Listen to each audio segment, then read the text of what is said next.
Hello hi అండి. ఇప్పుడే అందిన తాజా వార్త.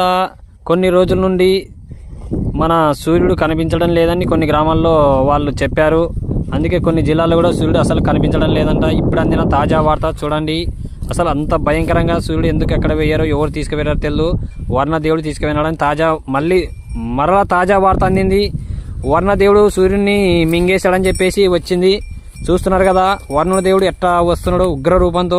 అందుకే మన వర్ణదేవుడే సూర్యుని మింగేశాడని చెప్పేసి అందించిన వార్త.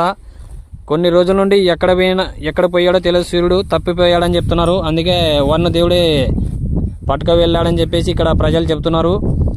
చూస్తున్నారు కదా దట్టమైన మేఘాలతో వర్ణదేవుడు సూర్యుడిని మింగేశాడంట. అందుకే ఈ విశాలమైన వాతావరణంలో సూర్యుడిని మింగేసిన వర్ణదేవుడిని కరుణించమని కోరుకుంటున్న రైతన్నలు, మీరు కూడా చూసి ఉండింటే ఒకవేళ సూర్యుడిని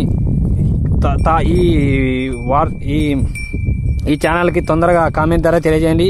మీరు సబ్స్క్రైబ్ చేసుకోండి భయ్యా. ఎవరైనా కానీ సరే కొత్త న్యూ అప్డేట్ అందిస్తుంటాను మీకోసం.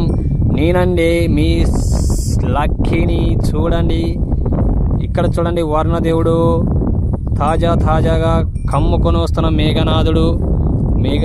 చూస్తున్నారు కదా అండి, పచ్చని పైరలో కొట్టుమిట్టలాడుతున్న రైతన్నలకి వర్ణదేవుడు ఉపశమనం కలిగించడం లేదు. దయచేసి ఈ వీడియోని చాలామంది చూస్తున్నారు కానీ లైక్ చేయడం లేదు, అలాగే సబ్స్క్రైబ్ చేయడం లేదు. ఏమన్నా ప్రాబ్లం ఉంటే కామెంట్ ద్వారా తెలియజేయండి. అర్థం చేసుకోండి. ఏమన్నా తప్పులు పొరలేంటి కూడా నన్ను క్షమించండి. మీ అందరికీ ఇదే నా మనస్ఫూర్తిగా కోరుకుంటాను. నా ఛానల్ సబ్స్క్రైబ్ చేయండి, లైక్ చేయండి, కామెంట్ ద్వారా తెలియజేయండి. ఇదే మీ అందరికీ నేను కోరుకున్నది. పేరున ధన్యవాదాలు. నా వాయిస్ కూడా స్లోగా వినపడకపోవచ్చు. వినపడిన వాళ్ళు లైక్ చేసి దయచేసి అర్థం చేసుకోండి. మీ అందరికీ నేను ఇదే కోరుకుంటాను. సబ్స్క్రైబ్ చేయండి.